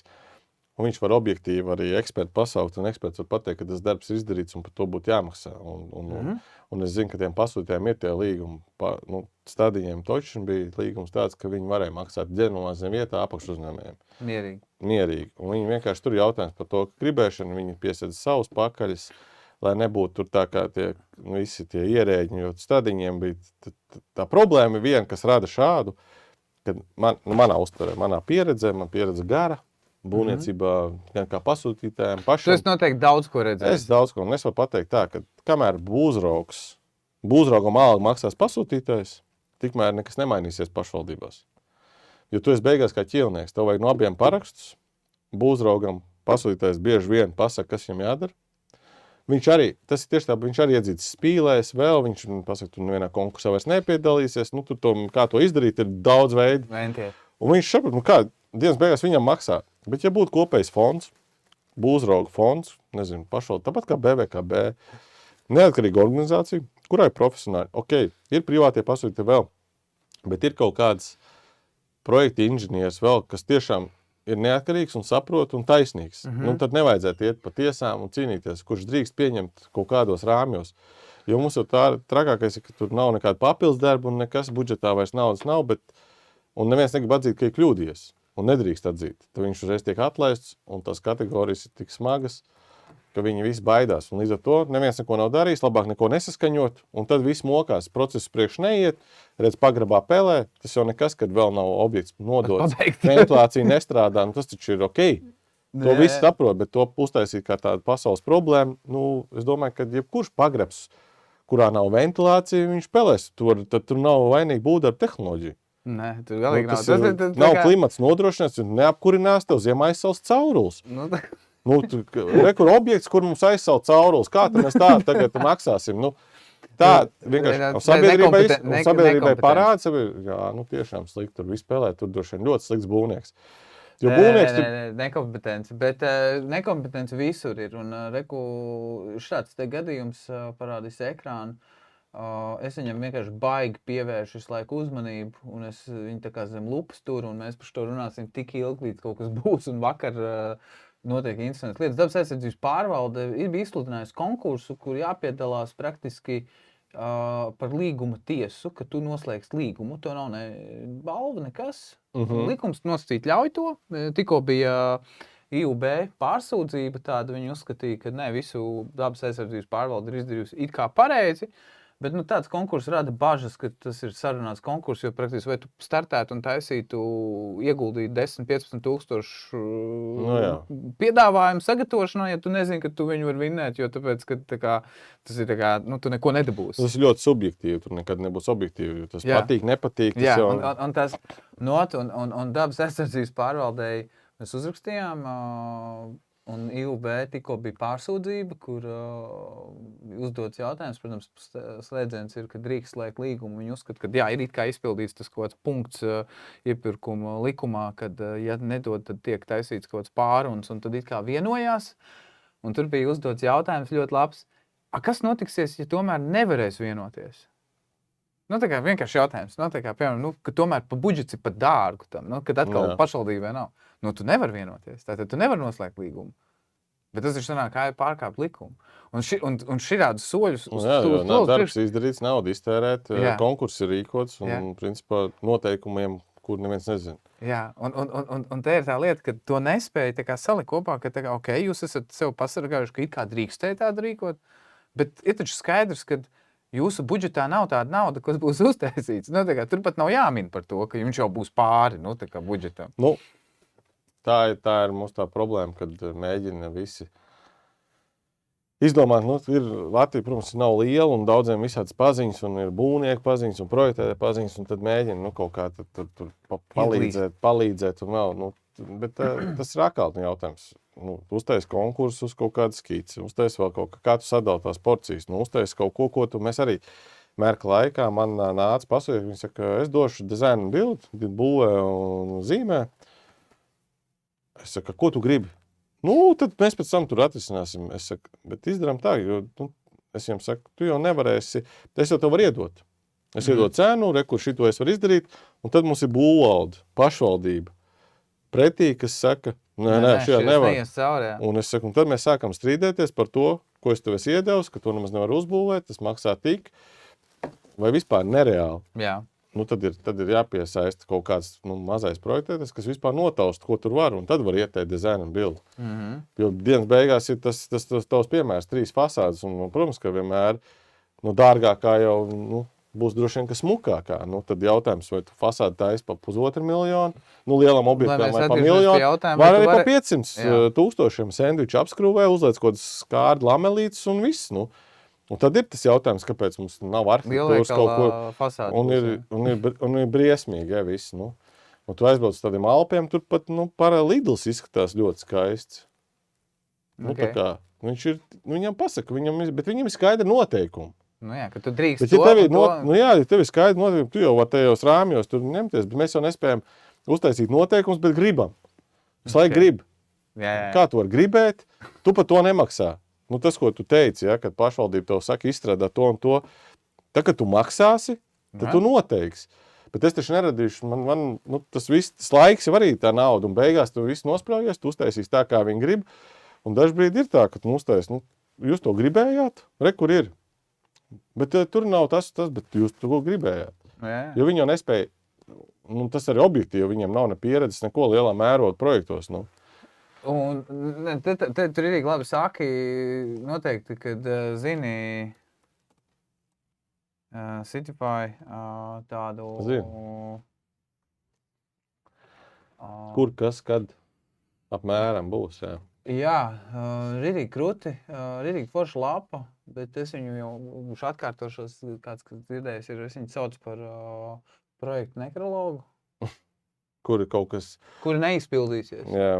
Kur ir smuki projekti, kur ir daudz smuku projektu, bet viņi, visi katrs tas punktiņš, zini, ir ap projektu. Un te ir skaidri redzams, kuri, nebūs. Diemžēl visdrīzāk mūsu paudze to pat nepiedzīvos. Tur rāda Zaķisela. Tu var parādīt, tur Zaķisela arī tur saprojektēt ir. Jā, tur ir smuki jau. Mērķis saprojektēt kaut kāds 400 dzīvokļus. Bija. Un, tas pat šie ir saskaņot. Jā, Rūmi. Saskaņot, bet lai viņas īstenot, tas ir, pie... nav ekonomiskā pamatojuma. Mums brīžiem ir tas, ka mums ir tas tā domāšana tāda, ka nav man, lai nav arī citiem. Tad arī tur tā bieži vien ir, tur bija baigi labi vispār Zaķiselē, tur bija baigi labs televīzijas tornim, bija labs vadītājs. Tur bija arī foršs projekts. Un bija foršs projekts, viņa mērķis bija būt augstākiem Eiropā, tur pielika klāti antēnu, uztaisīt stikla balkons un Merkš tur kopā gribēja infrastruktūru būvēt viņiem. Un viņiem viss vienkārši nogrieza, offices nogrieza. Es zinu, ka viņiem pat piederēja kaut kāda biroja ēka, tur Baltkrievijā LVRTCT, ka viņiem naudas bija salikts, viss, ka tur viss labi, bet visi tur arī noērēja, tur nebija kaut pareizā politiskā garša vai kas, es nezinu, bet tu visu to kancelēji.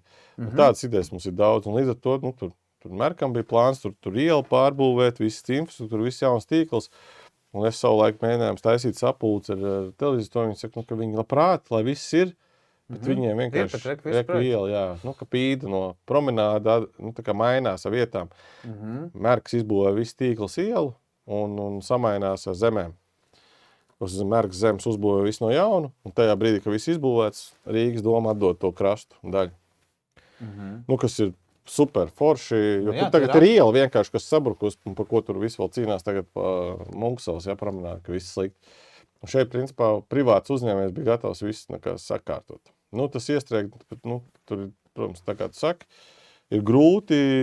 Nē, ir taču ne tikai tas, ir taču vēl, te ir arī vēl lielāki projekti, kuri bija, taisīti, daudz dzīvokļu. Tāpēc es saku, Rīgā zemes ir daudz, vietas ir foršas, tāpat Andrejas sala, Zaķis sala, Lucovs sala, mums ir, kur uztaisīt 21. gadsimta pilsētas tāds centrus, mums ir potenciāls, protams, transporta problēmas mums ir. Tā Rīga ir tik gara, ka tur īsti tāda sabiedriskais transports, viņš tā nenosēc. Tas nav tā kā Londonā, tu izkāpsi metro, pārkāp tajā, iekāpsi autobusā, trīs pieturas vilciens, tu tiksi jebkur, tajā 15 minūtēs tu būsi, jā. Tā ir tur liela metropola un tā tālāk, jā. Bet Rīgā tā ir problēma. Rīgā būtu potenciāls tam visam, tāpēc arhitektūra nav iet uz beigām raidījums. Ko tu, tā kā par arhitektūru, ko tu ieteiktu arhitektiem? Ir tagad jaunie arhitekti nāk ārā, tikko pabeidz, bija diplomdarbs, aizstāvēšana, jaunie maģistri, tūlītās spēcīgi grib liekt iekšā tirgu un darīt. Droši vien, kad prātīgi ir, ja tiek tad lielā kompānijā, arhitektūra kompānijā, kur tu saproti, cik tas viss tomēr prasa daudz tavus ieguldījumu, nervus un gaļu un ņemšanos. Un jūs jau ne jau, tāpat kā es nevis to naudas dēļ, tu jau gribu radīt, lai tev ir pašam forši, ka tu to esi izdarījis. Un arhitektam jau nav forši zīmēt visu laiku kaut ko un ko nebūvē. Un tāpēc vienmēr ir patīkami tas radīšanas process, ka tu tur var uzzīmēt, saskaņot un uzbūvēt. Un tad redz to savu darbu auglis. Ja? Bet, lai tas tam tiktu, viss saprot, ka tas ir tur, tev ir tā māja jāuzzīmē galvā, tu būvē pēc tam. Forši tu vismaz var uztaisīt modeli 3D, un tad vismaz par to var papriecāties. Bet tas, ko es jauniem jo tu lielākā uzņēmuma aizies, tu ātrāk sapratīsi, vai tev tur vispār jābūt. Un lielos objektos vienmēr tā pieredze ir skarbāka. Tur ir konkurence, iekšējā konkurence. Tāpēc... Tas nav spēļu laukums, kur viss baigi draudzīgi tieši tā. darbojas. Tev ir jācīnās, jābūt labākajam, un tad labākais arī sitās. Un tad taisi to savu biroju, ja tev ir pietiekams iekšs. Bet skaidrs, ka būvniecība ir ražošana, arhitektūra, tas ir tā, ka tu ražot kaut kādu iekārtu lielā, Porsche rūpnīcā, tu taisi tās detaļas, un tur ir daudz, kas jāizdara, lai tā mašīna rūkt. Tas pats ir objektā. Visiem liekas, ka arhitektūra. Nē, arhitektam ir jāparedz viss, lai BK ielīst iekšā, lai tīkli salīst, lai tas beigās izskatās, un visiem ir forši. Jo tad, kad par to ir baigi daudz domāts un iets pie detaļām, tad tā māja arī, dabū gada balvas, un tauta viņu novērtē. Ir jau labi piemēri, mēs jau varam. Es domāju, ka mums vispār latviešu sportā visur var. Mums ir tik talantīga tauta, ja mēs nemēģinātu, ja mums mazāk būs skaudība, un mēs vairāk priecātos. Un man, piemēram, prieks par citiem konkurentiem, attīstītājiem, ka viņiem iet un mauc. Tas pats ir iegūt cepuru nost, lai viņam ir kas pērk, un lai ir kas tiešām, jo tās lokācijas un viss tas ir. Un es neteiktu, ka no Latvijas iet prom. Igauni var to paši teikt. Viņiem viss tirgus krīt, viss gāžās. Nevis gāžās tā izteikti, bet krīt. Latvijai, protams, ir. Bet tur kaut kā ir saprotamāks. Tur tās tāmas ir vienkāršākas. Tur tie būvniecības procesi ir saprotamāk. Viņi digitāli ir seni. Viņiem ir skaidri noteikumi. Viņi tās cenas tik būtiski nemaina. Viņiem tur tā kā ir vieglāk to saprast, kurā laikā viņi to pabeigs. Mums tur kur apskatīsimies, jebkuru pašvaldības objektu pabeigts tur pusgadu vēlāk, nauda klāt. Bet skaidrs, ja tu viņu pabeidz vēlāk. Tad kāpēc neviens nemeklē iemeslus? Viss ir vainīgs vai projektējs vai būvnieks. Projektētājām, jūs tā palīdzējāt, visi tak projektēja, visi tak sēdēja pie viena galda. Tagad jūs taisīs projektu, sāk būvēt, neviens neko nezina. Tie paši stradiņi. Jūs tak samaksājāt par to projektu. Jūs taču paši gribējāt to, kas tur viss ir. Tagad viss ir slikti un nevar pabeigt. Tā taču nevar būt. Jā. Bet jauniem arhitektiem jāsaprot, ka tirgus ir bišķi savādāks. Bet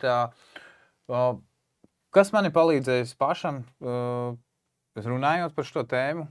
Es vispār uzzinu, kas tas vispār ir vairāk. Jau liekas, ka tu ienāc iekšā naivs tanī tēmā, ka tur viss būs un viss būs baigi forši, viss draudzīgi sadosies rokās un skries vienā virzienā. Tad tā ir nerealitāte, bet kaut kāda iekšēja ticība tam ir. Tāpēc mēs aktīvi aicinām arhitektiem nevis plēsties un cīnīties un iet tādos jocīgos konkursos piedalīties vai ko, bet iet labāk pie attīstītājiem, kur novērtē, jo tāpēc, kad ir konkursi, kur pat maksā tikai par ideju, ka tu piedalies, atnāc un tev novērtēs to darbu.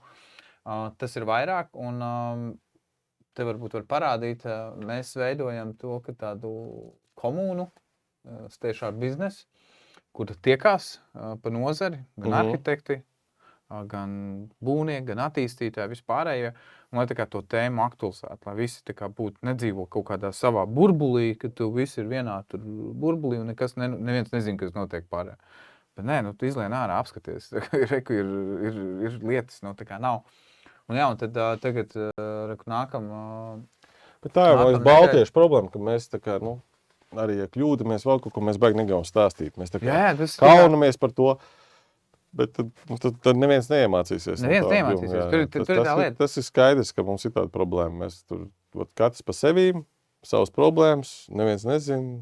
Nav, mums viss ir labi. Tas uzņēmē darbība tas pats. Ja tu kāds padalītos un stāstītu, tad kāds nekļūdītos. Kāds ātrāk varētu iemācīties. Un tāpēc, mēs... 26. martā būs Verdē pasākums, kur Lanīta mēs kopā runāsim par šīm tēmām, kāpēc beidziet plēsties. Nav tikai pārdevēji, nav tikai attīstītāji, nav tikai būvnieki, nav tikai arhitekti. Jūs esat visi viena komanda. Un patīkās, ko tu teici aizkadrā, kad Jo es šādu pieeju 2014. gadā izmantoju vienā objektā, kas bija apstājies dēļ tiesāšanās 4 gadus. Tas bija pieaicināts klāt. Un tā ideja, ko tu minēji, ka kāds ir mērķis. Tagad mēs visi esam pie gala. Kāds ir mērķis šim projektam? Nu, kā sākumā jau sāk raut kaut ko uz savu pusi, tur vai tur visi paredzēt. Un tā pienāk, kāds ir mērķis? Viens to, kā uzbūvēt. Tur, tad ir jautājums pilnīgi cits, kas mums ir jāizdara kopīgi, lai mēs to izdarītu. Jo citādāk nav starpība, vai tev tur ir vai nav, tur bija kaut kāda lapa, nebija pareizi kaut kas noformēts. Sāk kaut ko tur meklēt, ko tu gribi izdarīt. Nu, tas man rītīgi uzrunāja, ko tu saki, kad ja tu pašā startā nenodefinē, kāds ir mērķis vai kāds tu tur... Jā, tu visi jau kaut kur aizpeld. Tāpat tās bieži vien pasūtītām arī apsaka, klausies, gribam pabeigt. Tas nav process, tas ir starts un finišs. Tas nav, ka tu mūžīgi. Tev ir robežas, un tad tev konkrētā mēnesī, konkrētā dienā kaut kas ir jāizdara. Jā. Kaut kas ir jāpabeidz, lai tu beigās, un tu to visu dari. Tāpat projektēšana, tu kaut kādu uztaisi skēlē, tad tu to apaudzē un tu kaut kā to saskaņo. Bet daudzi vienkārši bauda procesu. Pārāk ilgi. Un biznesā tā nav. Tad, principā, tev ir zaudējumi, un tur daudz jau piemēru, kur pārņem privāts uzņēmējs kaut kādas lietas, ielas uzkopt, viņš var lētāk, jo viņš var kaut ko citu izdarīt.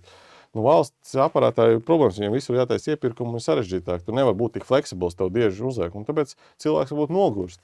Un tā arī pieeja tai lietai, bet ja būtu tā brīvāk, tā biznesa domāšana ļoti daudziem pietrūkst. Jo laiks ir nauda, un būvē, un projektēšanā visur tas ir. Un, protams, kāds ir tas gala produkts? Mums arhitekts par šo, bet to gan es tā pēdējo, jau pusotru stundu būsim aizpļāpājušies. Tiešām prieks, kad es atnācis, bet mums arhitekts ir interesanta lieta, kad bija tas Covid un tur krīze, gan Covid, viņš aiziet uz šo būvvaldu un jāsaskaņo projekts. Jums laikam nav ko darīt tagad, kā nenāk projekti, viss ir krīze taču. Nē, mums ir ļoti daudz ko darīt, jo mums ir ko rakstīt administratīvās lietas un viss, un viens par otru sūdzās un viss, un mums ir, nekad nav tik daudz darba bijusi. Un tu nesaproti, ka tas nav īstenībā darbs. Tas jau nav darbs. Tā nekas vairāk nepaliek. Jā, tā nekas vairāk nepaliek. Un tas ir tā domāšana, kad es taču rakstīju, darīju, tur, tu iztērēji līdzekļus. Tā nekas vairāk nekļuva. Visiem iztērēja līdzekļus tikai. Bet uz pozitīvās notas, paldies, ka tu atnāci. Un skatītāji, lūdzu, sekojiet līdzi YouTube, Spotify. Mēs būsim nākamā ir laikam 2. aprīlī pārraide. Būs ciemos, tagad nepateikšu, kas būs ciemos, bet plānojam mēs šo turpināt darīt, un lai cilvēki ir informēti. Varbūt izklausās, ka tas pārāk specifiski tēmai, bet jo vairāk par to runās, jo vairāk tiks palikt izglītotāk, un tāpēc paldies jums, skatītāji, paldies, ka uzdot jautājumus, un uz saziņu. Visu labu!